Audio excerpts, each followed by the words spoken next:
नवमी क्यों मनाई जाती है? जानिए पौराणिक रहस्य और कथा। जय श्री कृष्ण, राधे राधे। पौराणिक मान्यताओं के अनुसार कार्तिक शुक्ल पक्ष की नवमी से लेकर कार्तिक पूर्णिमा तक भगवान विष्णु आंवले के वृक्ष पर निवास करते हैं, इसलिए इसे आंवला नवमी कहते हैं।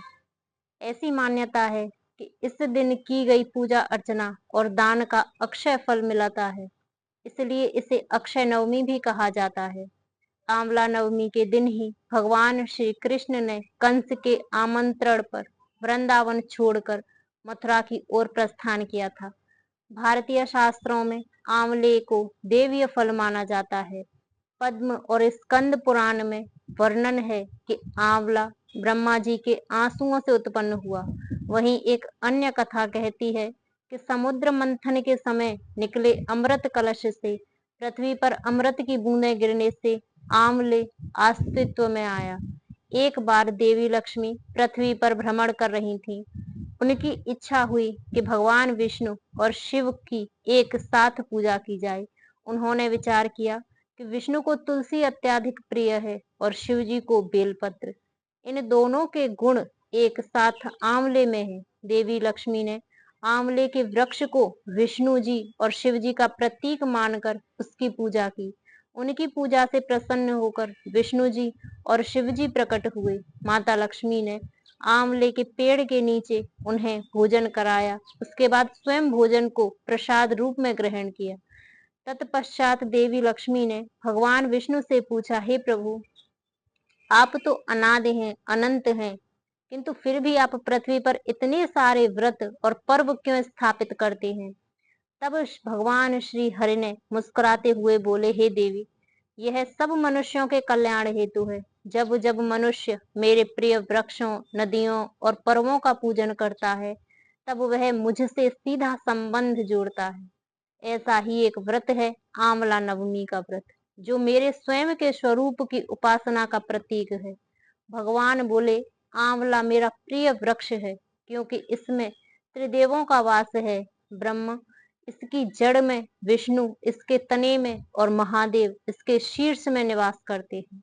इस वृक्ष की छाया में जो भी साधक श्रद्धा से पूजन करता है, वह जीवन के सभी दोषों से मुक्त होकर पुण्य लोक को प्राप्त होता है। इसके पीछे एक रहस्य छिपा है और अद्भुत कथा भी कही जाती है।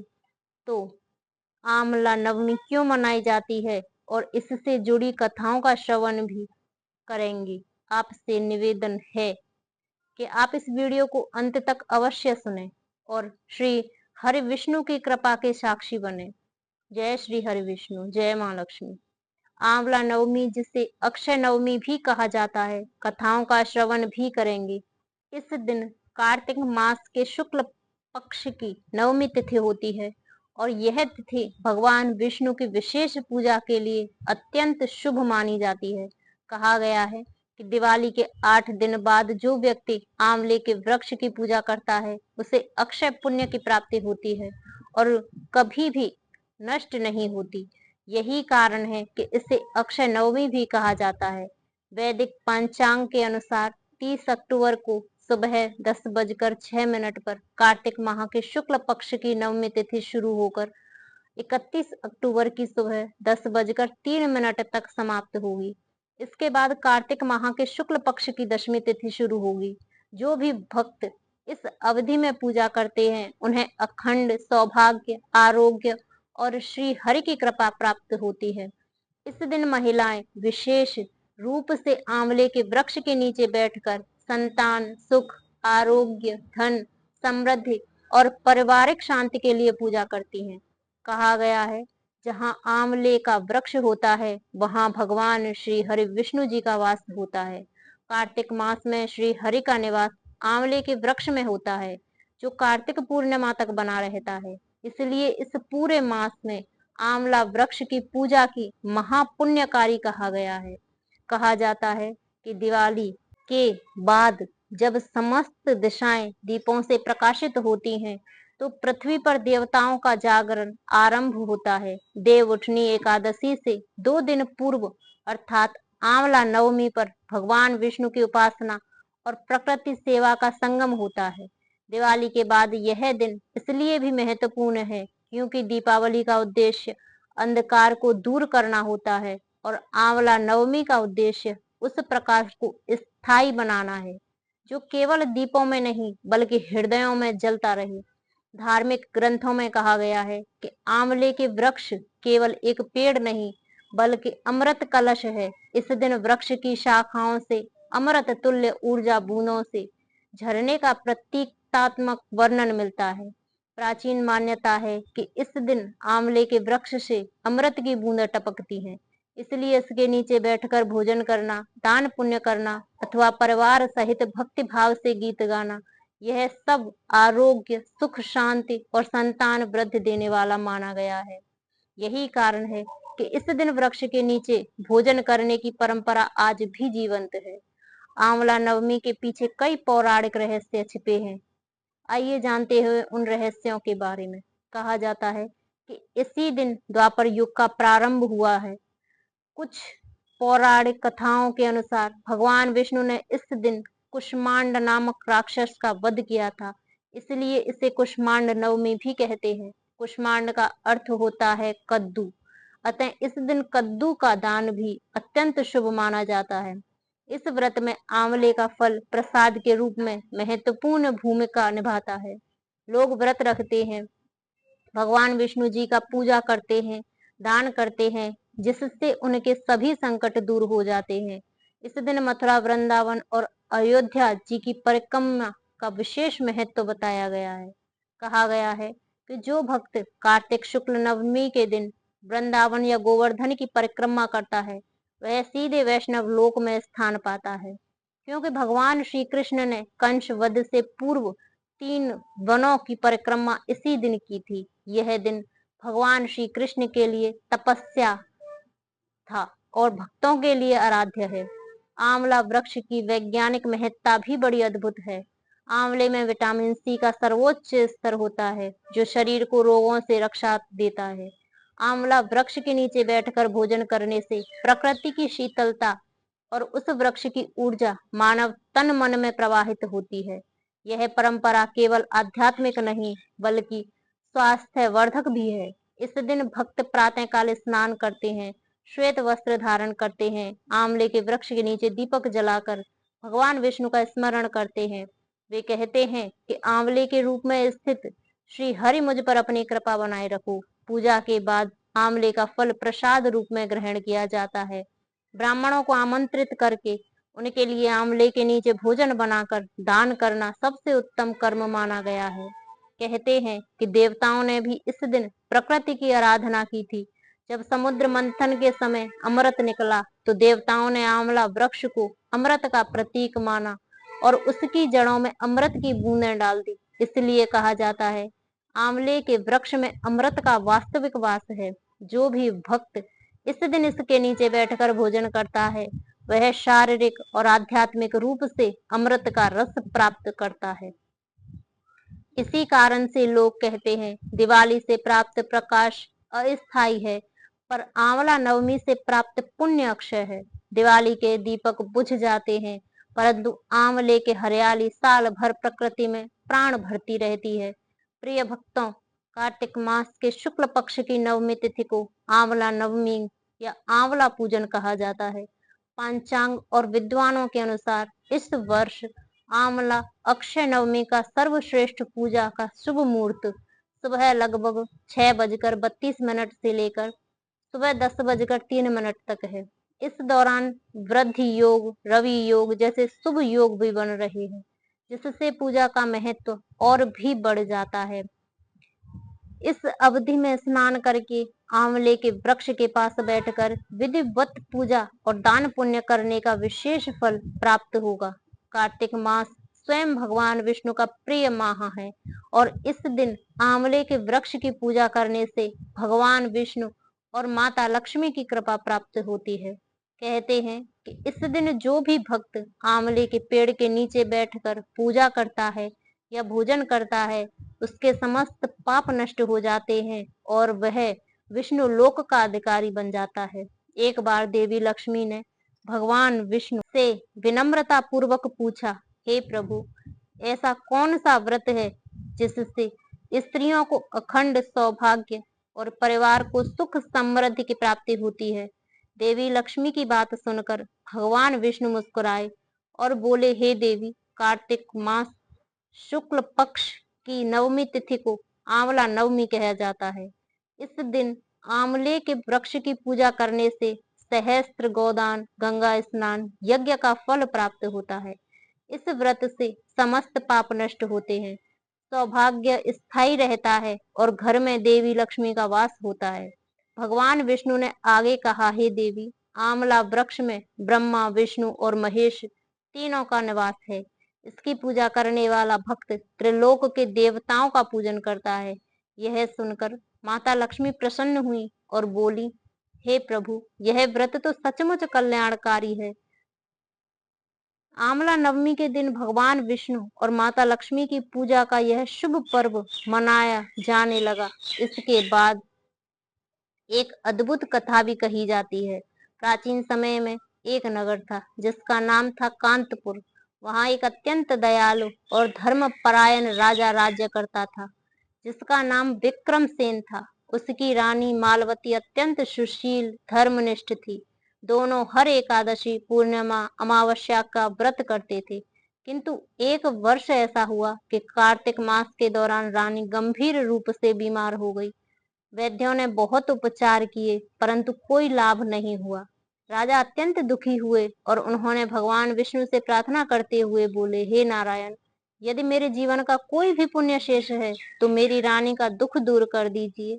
उसी रात राजा के स्वप्न में भगवान श्री हरि विष्णु का दर्शन हुआ और उन्होंने कहा, हे राजन, तेरी रानी का रोग केवल औषधियों से नहीं मिटेगा। कार्तिक मास के शुक्ल पक्ष की नवमी को आंवला वृक्ष के नीचे मेरा पूजन करना और रानी को भी वहां बैठाकर भोजन कराना, क्योंकि उस वृक्ष के नीचे स्वयं मैं निवास करता हूँ। सुबह होते ही राजा ने नगर में घोषणा करवा दी कि आज से सभी लोग कार्तिक नवमी को आंवले के पूजन करेंगे। राजा की आज्ञा अनुसार नवमी के दिन पूरे नगरवासी आंवले के वृक्षों के नीचे एकत्र हुए। राजा रानी ने विधिवत पूजा की, दीप जलाया, भगवान विष्णु का आवाहन किया, आंवले के वृक्ष की जड़ में दूध, जल, गंगा जल अर्पित किया। पूजा के पश्चात रानी ने वहीं अर्थात आंवला वृक्ष के नीचे प्रसाद रूप में भोजन किया। जैसे ही पहला ग्रास उन्होंने मुख में डाला, उनके शरीर से रोग के सारे लक्षण गायब हो गए। पूरे नगर में जय श्री हरि विष्णु का जय, आंवला वृक्ष के नारे गूंज उठे। तब भगवान विष्णु ने आकाशवाणी की और बोले, हे भक्तों, आज से जो कोई कार्तिक नवमी के दिन आंवला वृक्ष का पूजन करेगा उस पर मेरी और देवी लक्ष्मी जी की सदैव कृपा बनी रहेगी। वह व्यक्ति कभी दरिद्र नहीं होगा, उसके कुल में सदैव धर्म और भक्ति की वृद्धि होगी। इस प्रकार आंवला नवमी व्रत का शुभारंभ हुआ।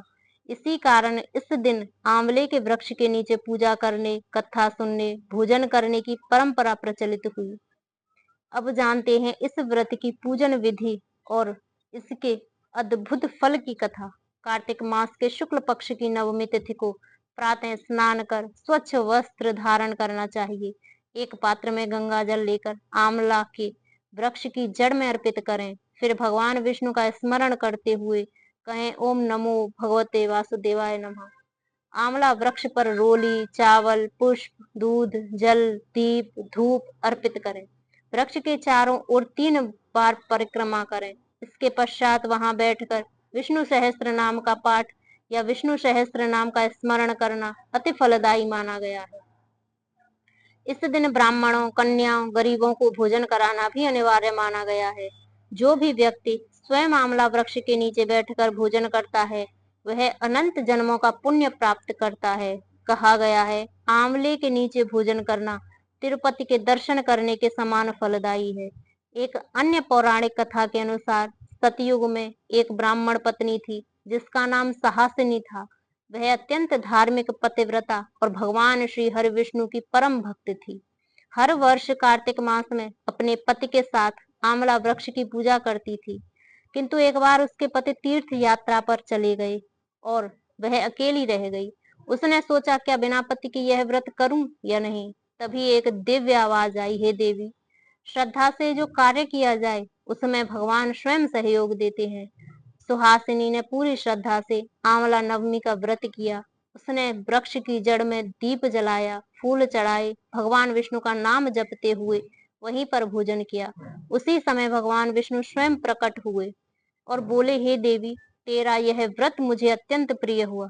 आज से जो भी इस व्रत को करेगा उसे लक्ष्मी जी का आशीर्वाद सदैव प्राप्त होगा। उसके घर में कभी अन्न, धन और सौभाग्य की कमी नहीं रहेगी। आंवला नवमी का एक वैज्ञानिक पहलू भी अत्यंत रोचक है। आयुर्वेद के अनुसार आंवला फल में विटामिन सी प्रचुर मात्रा में पाया जाता है, जो रोग प्रतिरोधक शक्ति को बढ़ाता है। कार्तिक मास के दौरान इसका सेवन शरीर को शुद्ध करता है और पित्त दोष को संतुलित करता है। इसी कारण हमारे ऋषियों ने इस दिन आंवले का सेवन और पूजन दोनों अनिवार्य बताया, ताकि शरीर और आत्मा दोनों ही शुद्ध हो सके। इस दिन वैवाहिक महिलाएं आंवला वृक्ष के नीचे बैठकर सुहाग की दीर्घ आयु के लिए सौभाग्यवती स्त्रियों को सुहाग की वस्तुएं देती हैं और माता लक्ष्मी से प्रार्थना करती हैं, हे लक्ष्मी माता, जैसे आपने भगवान विष्णु जी का सानिध्य कभी नहीं छोड़ा, उसी प्रकार मेरे सुहाग की रक्षा करें। प्रिय श्रोताओं, इस दिन का एक और विशेष नाम अक्षय नवमी भी है, जिसका अर्थ है कभी ना क्षय होने वाली पुण्यतिथि।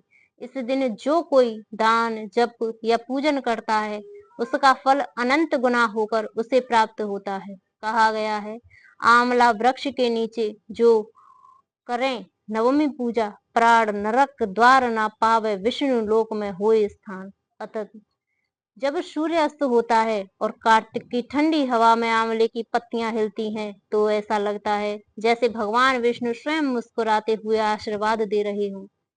जिसने आज आंवले की पूजा की वह मेरे सानिध्य को प्राप्त करेगा। उसके घर सदैव देवी लक्ष्मी का वास रहेगा और उसके कुल में कभी दरिद्रता नहीं आएगी। आंवला नवमी केवल एक व्रत नहीं बल्कि भगवान विष्णु की उपासना, स्वास्थ्य और समृद्धि का संगम है। जो इसे श्रद्धा से करता है वह जीवन में सुख, समृद्धि और मोक्ष तीनों प्राप्त करता है। अब हम सुनेंगे आंवला नवमी की दूसरी कथा। बहुत समय पहले एक समृद्ध लेकिन दयाहीन राज्य था, जहां राजा आमलिया राजा शासन करते थे। राजा ने एक दिन प्रण लिया कि वे प्रतिदिन अपनी प्रजा में एक सवा मन आंवला दान करेंगे और उसके बाद ही भोजन करेंगे। यह दान प्रक्रिया देखें तो सरल थी, पर राजा की प्रजा तथा उनके पुत्रों को यह प्रिय नहीं था। पुत्रों और बहुओं ने कहा, यह दान क्यों, हमारा खजाना तो धीरे धीरे समाप्त हो जाएगा। राजा ने अपनी निष्ठा नहीं छोड़ी और नियम के अनुसार दान करते रहे। समय बीतने पर पुत्रों का व्यवहार ठप पड़ने लगा। राज दरबार में डर समा गया कि इस दान नियम से राज्य का भरण पोषण प्रभावित होगा। एक दिन राजा ने दुख सहते हुए महल छोड़ा जंगल चले गए। वहां उन्होंने देखा कि भगवान ने उनकी निष्ठा देखकर उन्हें एक सुंदर राज्य दिया है, जहां आंवले के पेड़ों की कतारें थी। हर शाखा पर फूल फल झूल रहे थे। राजा और रानी ने वहां बैठकर पुनः अपने नियम को निभाया और दान दिया और पूजा की। तत्पश्चात आंवला वृक्ष के नीचे भोजन किया। इसके विपरीत पुत्र बहुओं के भाग्य में गिरावट आई, क्योंकि उन्होंने दान नियम को टाल दिया था। जब पुत्रों ने अपनी गलती और पिता की भक्ति को देखा तो मनोभाव से अपने पिता के पास गए और माफी मांगी। पिता ने उन्हें समझाते हुए कहा, दान करने से खजाना नहीं घटता बल्कि बढ़ता है। आंवले का वृक्ष और इस दिन का व्रत देवों का प्रिय है। उसी दिन से पुत्र बहुओं ने आंवले के पेड़ की पूजा करना शुरू किया, दान कार्य में लग गए, परंतु तुरंत ही उनके घर में खुशहाली लौट आई। संपत्ति बढ़ी, संतान सुख हुआ, राज्य परिवार में आनंद छा गया। इस कथा से यह शिक्षा मिलती है कि सच्ची श्रद्धा और नियम से किया गया व्रत, दान या वृक्ष पूजा कभी व्यर्थ नहीं जाती। जिसे हम महज दिखावे के लिए करते हैं वह शीघ्र नष्ट होता है, पर जिसे हृदय से निस्वार्थ भाव से किया जाता है वह अक्षय पुण्य बनकर जाता है। इसलिए इस पर्व को अक्षय नवमी भी कहा गया है, क्योंकि इस दिन किया गया पुण्य दान कभी क्षय नहीं होता। इस कथा में आंवला वृक्ष का विशेष स्थान है, जो दिखाता है कि प्रकृति वृक्ष भी देवता परिवार का अंग है। जब राजा ने वृक्ष की पूजा की, अपने नियम पर टिके रहे, तब उन्हें दिव्य राज मिला। जब पुत्रों ने वृक्ष दान को तुच्छ समझा और तो वे पतन को प्राप्त हुए। यह हमें याद दिलाता है कि वृक्ष दान, पवित्र दान, व्रत, श्रद्धा भाव से किया गया कर्म हमें सिर्फ इस जन्म में नहीं बल्कि आने वाले जन्मों में भी लाभ देता है। तो इस आंवला नवमी पर जब आप आंवला वृक्ष के नीचे दीपक जलाएंगे, पूजा करेंगे, दान करेंगे, तो इस कथा को याद कीजिए और कहिए कि आंवले के वृक्ष स्वरूप हे भगवान श्री हरि विष्णु जी, मैं भी आपके चरणों में श्रद्धा भाव से समर्पित हूँ। मुझे अक्षय पुण्य दें, मेरे परिवार को स्वास्थ्य, संतान, सौभाग्य, घर में, परिवार में सुख शांति दान करें। अब हम सुनेंगे आंवला नवमी की तीसरी कथा। बहुत समय पहले एक समृद्ध और धर्मशील नगर था जिसका नाम था अम्बलपुर। वहां के राजा महाराजा बहुत दानशील थे, किंतु उनके राज्य में एक ऐसा विचित्र नियम था कि हर दिन राजा स्वयं सवामन आंवला दान किए बिना भोजन ना करते। इस वृत्ति के कारण राजा का नाम हो गया आंवलिया राजा। राजा और उनकी रानी दोनों ही भक्तिमान थे और वे प्रतिदिन सुबह उठकर आंवले के वृक्ष के नीचे पूजा करते। ब्राह्मण दंपति भोजन कराते, फिर भोजन करते, परंतु राजा के बड़े पुत्र एवं पुत्र वधु को यह नियम भारी लगता था।